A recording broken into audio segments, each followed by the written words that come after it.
Eu sofri muita coisa naquele jogo, 2 ou 3 meses, quase sem poder sair de casa. Nome da escola do filho e da filha exposto em Orkut, internet, ameaça de morte, tudo que você imaginar. O Marcelo de Lima Henrique pôs a boca no trombone e revelou as maiores tretas no futebol brasileiro. Será que o seu time está envolvido nessas polêmicas? Ele contou tudo no vídeo que você vai ver a seguir. Vai revelar muita coisa que com certeza você ainda não sabe. Eu só te peço para deixar um like nesse vídeo, para hypar esse vídeo e confere se você é inscrito aqui na Vinícius Costa TV.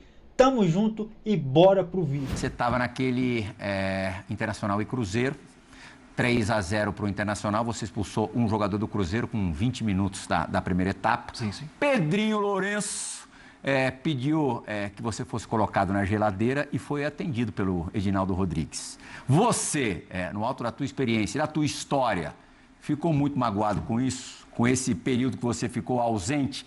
E foi nessa fase, nesse período, nesses dias, que você cultivou a ideia de se aposentar? Eu não posso nunca fugir do fato que eu não tenho 30 anos de idade, não sou iniciante na arbitragem. Eu tenho 53 anos, vou fazer 54. E já fiquei punido lá no Rio de Janeiro 8 meses. E não pensei em parar, não pensei em desistir. Mas você era mais novinho. Isso aí, eu tinha 30 anos, 25, 26. Aí a gente acata diferente, né? Exatamente. Então, fiquei muito triste, sim, muito triste. Por que eu fiquei muito triste? Porque eu vivo futebol, eu vivo a arbitragem, eu gosto de estar no campo de jogo. Fiquei muito triste, fiquei muito para baixo. Dona Sandra, que sabe lá em casa, meus filhos, Pedro, Luiz e Marcelinho, sabem muito bem o que eu passei. Conversando com muitas pessoas, muitos amigos, né? Muitos, Marcelo, calma, tenha paciência, tenha resiliência. Só que cada um tem o seu limite, né? Para poder arbitrar. Como eu falei no início, o futebol é de altíssima intensidade hoje em dia. E você ficar fora uma semana, 2, 3, é muita coisa. Perde ritmo. 40 dias é mais ainda. Então, sim, eu fiquei muito mexido com a vontade de fechar essa porta e abrir outras portas, que eu tenho muitos planos, muitos sonhos. Só que eu ainda tenho sonhos dentro do campo de jogo. Posso até te falar um depois. Nunca apitei um Corinthians e Palmeiras. O único clássico do Brasil. Que eu nunca apitei. Tenho muita vontade de apitar um Corinthians e Palmeiras e nunca apitei. Então, são esses grandes jogos que mexem com a gente. E realmente foi um momento de muita tristeza. A gente abaixa um pouquinho moral, sim. Mas aí domingo tu vai pro jogão daquele ali, cara, mexe com a gente. Quem é do campo, parece aquele ex-jogador que de repente voltou, fez o jogo e jogou muito bem. E aí, cara, e um jogo com vários lances bacanas ali, mas foi um momento, sim, de muita tristeza. Quem convive comigo sabe por quê? Porque eu vivo futebol. E no ioiô do futebol, né, Renato? O Edinaldo caiu e o Marcelo voltou. É isso, né? Um cai, o outro volta. É assim a vida, né, Marcelo? Deus sabe de tudo, eu falo isso. Você falou bastante da arbitragem da carreira, que eu acho fundamental, é um prazer ter você aqui. E aí, mas eu gosto de polêmica, Marcelo. Boa. Então, como eu gosto de polêmica, eu vou fugir da pergunta do Plirra e vou até para uma outra área. Eu queria que você contasse pra gente, desse tantos anos de carreira, tantos jogos, tantos jogadores, tantos treinadores, qual jogador e treinador mais chato que você fez o jogo, mas para ajudar também, qual treinador e jogador mais gente boa? Eu fiz muitos jogos, né?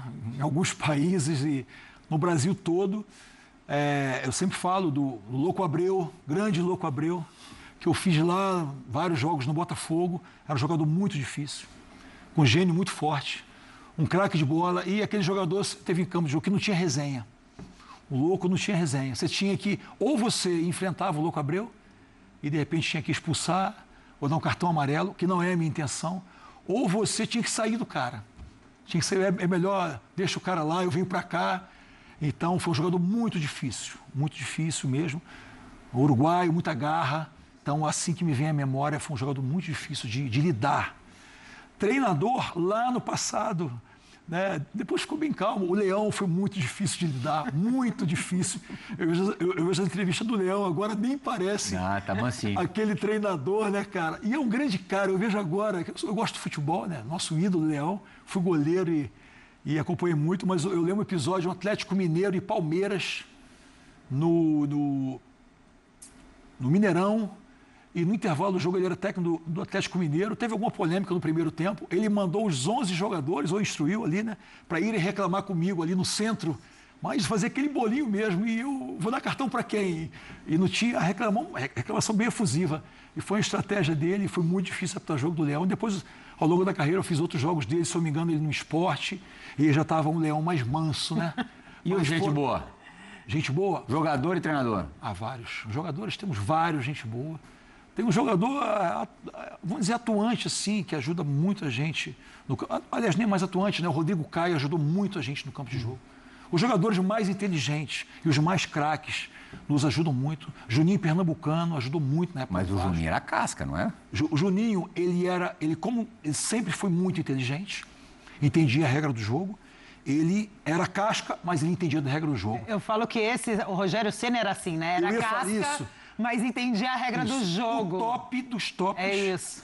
Foi o Rogério Ceni. Difícil de lidar dentro do campo de jogo. Mas o Rogério, pela inteligência dele, ele reconhecia uma boa arbitragem. Eu tive vários episódios. O Rogério era mais difícil como jogador do que é como treinador? Não, como treinador, o Rogério ele é de altíssimo nível. É fácil de lidar com o Rogério Ceni. Fácil de lidar. O Rogério Ceni ele reconhece o bom trabalho. Eu tive vários jogos de São Paulo arbitrando, em que acabava o jogo, vinha o Rogério Muricy. Muricy técnico, inclusive a minha estreia foi no São Paulo e Goiás. Na boa, né? Na Série A, não é questão de ser na boa ou na ruim, reconhece o bom trabalho. Quem é da bola sabe o que eu estou falando. Quem é da bola sabe quando você é ruim, você é bom, você é trabalhador, você é acomodado, você é salto alto, ou você é um árbitro que é trabalhador do jogo. Quem é da bola valoriza quem é da bola. Então, o Rogério, ele sempre foi um jogador difícil de lidar, mas reconhecia quem estava ali para fazer o melhor. Treinador de alto nível, a gente tem vários, que eu trabalhei. Abel, você nunca penalizou com cartão amarelo, não? Eu não lembro de nunca ter advertido o treinador do Palmeiras, nunca. Eu sou um árbitro, quem sabe eu apito aí. Eu foco muito no campo de jogo, porque eu acho muito difícil apitar. Futebol de alta intensidade é muito difícil apitar. Quem acha que é fácil, eu empresto um dia meu uniforme, só para ficar no meu campo, eu apito, e vai lá. Aí fala assim, Marcelo, o problema é teu que tu entrou nessa. É verdade, o problema é meu, né, Renata? Né, Pedro? O problema é meu. Só que é muito difícil apitar. Então, eu foco no campo de jogo. E hoje a gente, no futebol brasileiro, né? Futebol mundial, a gente tem que focar, acertar, tá próximo, angulado, ver se não vai ter canto homofóbico, se não vai ter injúria racial, se não vai ter fogo de artifício, cuidar do Gandula, se o Gandula vai botar a bola no conezinho, não. Eu ainda vou ficar olhando para o banco de reserva. Então, não é a minha meta ficar penalizando. Esse conezinho lateral, você gostou dessa inovação? Do cone? Excelente. O jogo está muito mais veloz, muito mais veloz.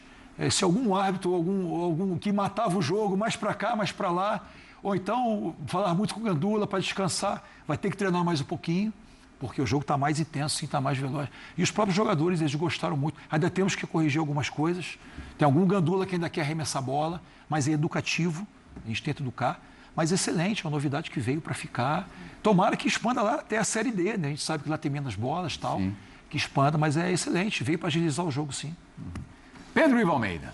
Marcelo, obrigado por ter você aqui com a gente. Nas suas primeiras respostas, me chama a atenção uma fala sua que você ficou muito triste, muito para baixo com essa situação do jogo do Inter e Cruzeiro.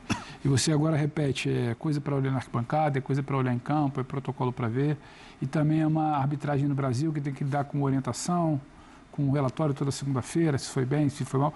É muita coisa envolvida que talvez se debata pouco. E quando você fala do seu sentimento, eu queria entrar no assunto sobre a cabeça dos árbitros, a saúde mental dos árbitros.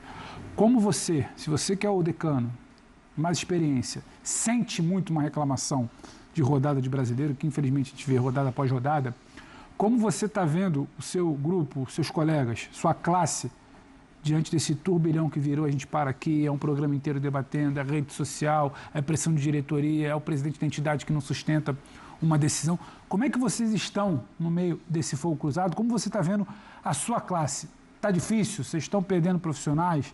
Está difícil apitar também por isso? Não estão olhando para isso? O que vocês conversam disso? Sempre quando a gente fala sobre futebol, eu gosto de inserir o futebol dentro da sociedade. Perfeito. Não adianta a gente achar, a gente quer achar, que chega no estádio de futebol, tudo tem que ser diferente.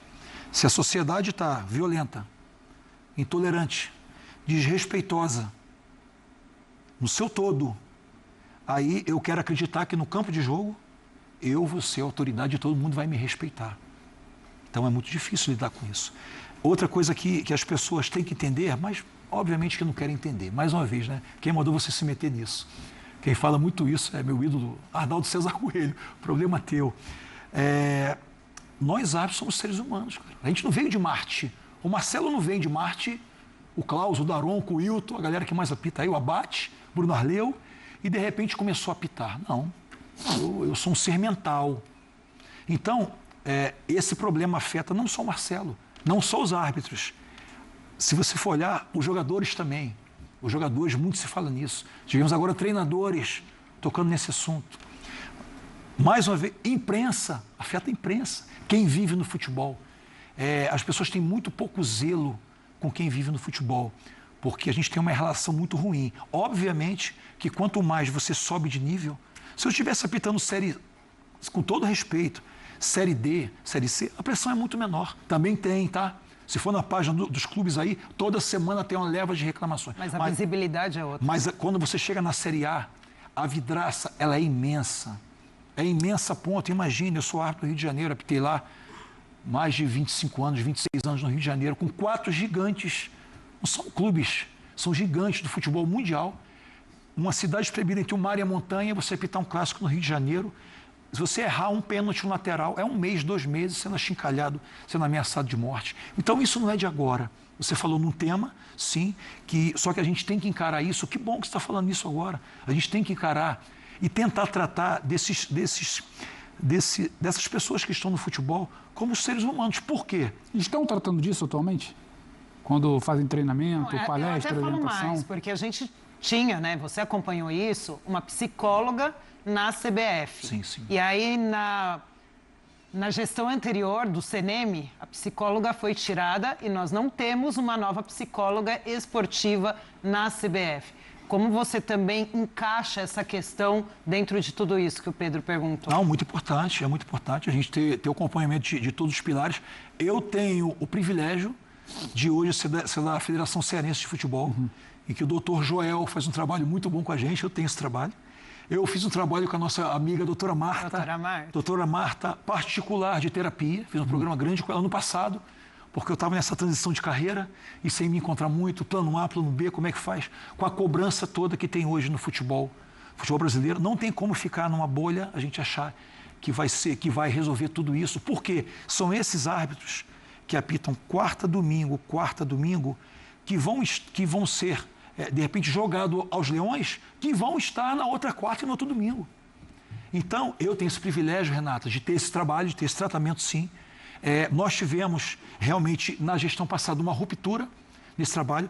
O nosso atual presidente, diretor da comissão, o Rodrigo Sintra, fez um trabalho inicial muito bacana com um psicólogo que ele trouxe, muito renomado, desculpa-me, perdão, eu não lembro o nome agora, mas depois a gente pode buscar e falar. Tivemos um trabalho muito bom inicial em que ele prometeu que vai ser dada a continuidade. Então, não tem como fugir desse tema. O treinamento físico, técnico é importante, mas é o mental que vai mover tudo isso. Quando a gente lá atrás ouvia falar em uso da tecnologia para auxiliar a arbitragem, a gente imaginou, olha como a gente se enganou, que a discussão de bar da segunda-feira fosse acabar. E aumentou. Hoje a gente, mesmo nos nossos programas, fala muito mais de arbitragem do que falava antigamente.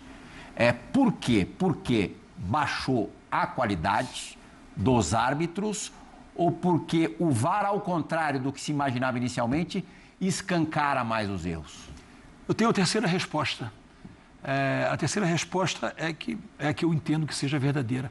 Com a tecnologia, com o VAR, ninguém admite um erro de um lateral que sai um gol. Se o árbitro Marcelo errar um lateral no meio-campo, era para a equipe branca, eu dar para o preto, e sair um gol lá, a gente vai discutir por que no protocolo não tem que eu possa corrigir um lateral. Eu ia te perguntar isso, até aproveitando. E nós temos que evoluir para isso. O que você mudaria no VAR, no protocolo do VAR, aproveitando o gancho? Se o nosso gerenciador do VAR, né, na IFAB que fez, pudesse me ouvir, né, um árbitro brasileiro de quase 54 anos, que a gente conseguisse intervir em alguns reinícios.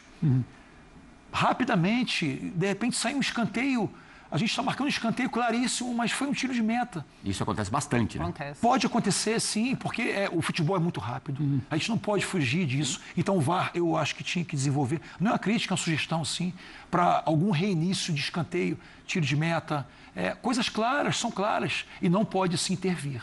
Então, eu acho que a gente poderia se intervir nessas jogadas, principalmente de reinício e saída de bola, ou não, de reinício, escanteio, tiro de meta e até de laterais claros, lateral. Porque um lateral hoje sai um gol.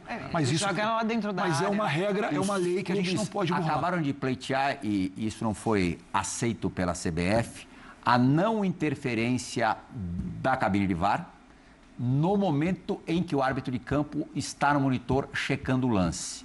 Isso foi vetado. Essa interferência vai continuar existindo, só que de forma menos opinativa.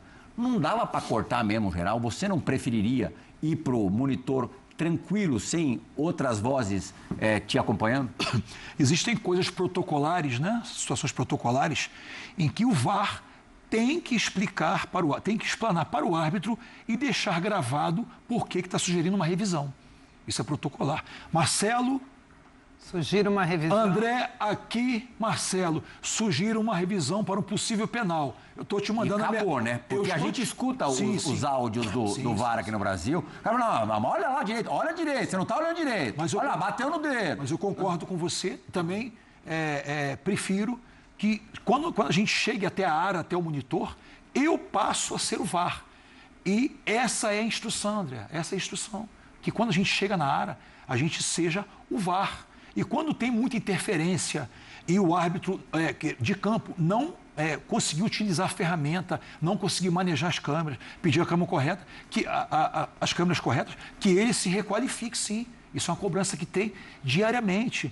Só que nem todos ainda têm o mesmo nível para poder chegar numa área. Por isso que o trabalho ele é incessante da gente poder. O ideal seria isso. E se você for acompanhar, eu acompanho muito todos os jogos, a questão VAR, ela é discutida no mundo todo, mas eu entendo que a gente pegue muito a nossa aqui. Eu sou fã da Premier League, todo domingo eu estou ligado aqui, porque eu me espelhei muito no árbitro que tinha lá no Mike Dean, quando eu tinha 45 anos. Mike Dean apitou até 53 e tal, eu falei, fechou. Agora, você queria aquela linha de impedimento da Premier League, não queria? Todos nós queremos. Eu acho que os clubes querem, a confederação quer e as federações querem. Agora, alguém tem que pagar o custo. E aí eu acho que o mundo do futebol tem que se unir em relação a isso. Quando eu falo mundo do futebol, é a imprensa, é a arbitragem, os clubes, as confederações e as federações. Se unir em todos esses temas. Vamos botar ali a linha semiautomática? Vamos embora. Então vamos. Custa, não sei quanto é por jogo, 300 mil por jogo. Ah, mas não vai usar, não usou. A final do Paulistão, elas foram... Nos 2 jogos. Nos 2 jogos e não foi utilizada. Jogamos fora 1 milhão. Não, nós tínhamos um seguro de uma linha semiautomática. Agora, no Mundial de Clubes, os árbitros estarão com câmeras corporais.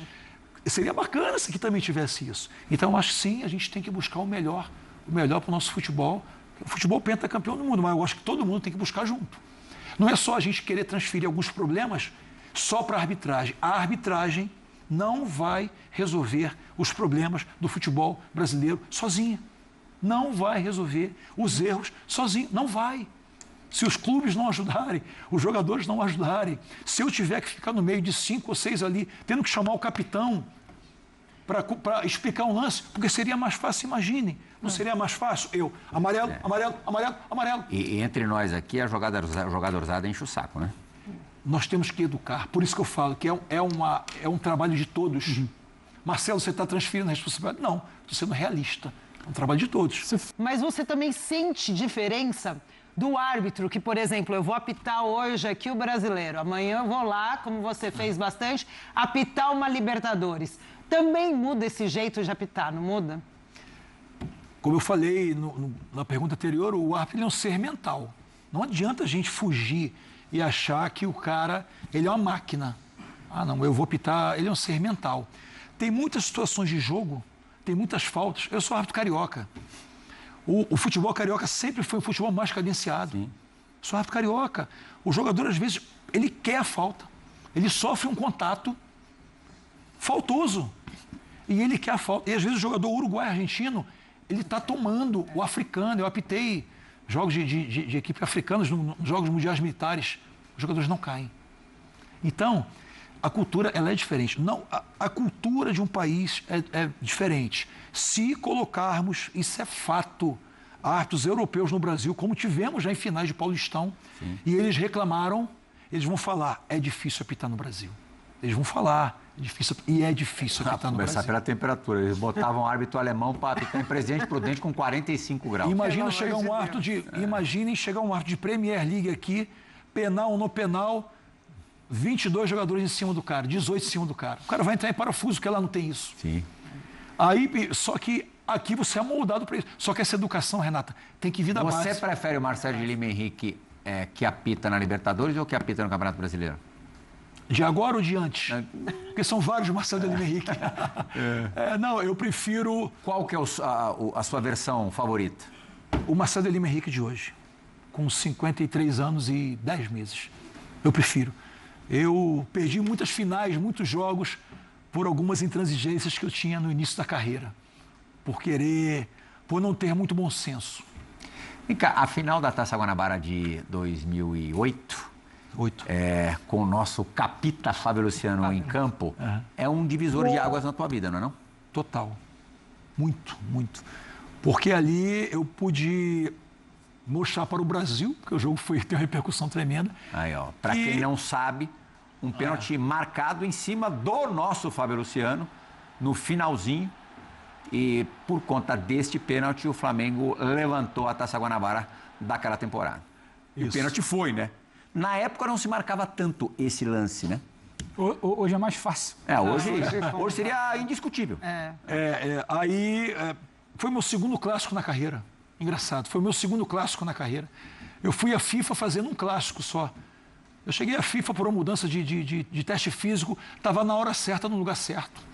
E tinha que ter 10 árbitros FIFA, e eu corria, feito um cavalo, como fala, e teve uma mudança de teste físico, muitos não aprovaram, e eu entrei no quadro FIFA, com pouquíssima experiência.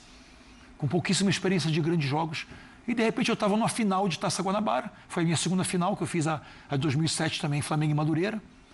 De repente eu estava ali, posicionado na área, de repente eu olho e falo, o jogo está quase sem camisa, Assim foi a minha decisão. Então foi um divisor de águas, porque ali começaram a conhecer o árbitro de coragem, que eu já vinha trazendo lá de trás. A torcida do Botafogo encarnou muito em você? Eu não vou nem dizer nem encarnação, né? Encarnar é a palavra amena que você quer dizer. Eu sofri, não foi a torcida do Botafogo, eu sofri muita coisa naquele jogo, 2 ou 3 meses, quase sem poder sair de casa. Nome da escola do filho e da filha exposto em Orkut, internet, ameaça de morte, tudo que você imaginar. Tudo que você imaginar de ameaça. Naquele momento começa a circular uma tal foto, a famosa foto sua com a camisa do Flamengo, que depois você explica. Isso também estava no pacote? Na verdade, depois provou-se uma montagem, né? Ele fala. Isso. Não, um dia depois... Pegaram uma foto minha no Orkut, antigo Orkut, né? Vocês tiveram Orkut, né? Opa, quem não teve? A galera do Orkut, a galera antiga. Pegaram a foto minha no Orkut e colocaram numa rede social com uma montagem com o escudo do Flamengo. E eu tive que levar a foto original depois para a federação, para a confederação, para provar que era uma montagem. Olhando hoje, é fácil.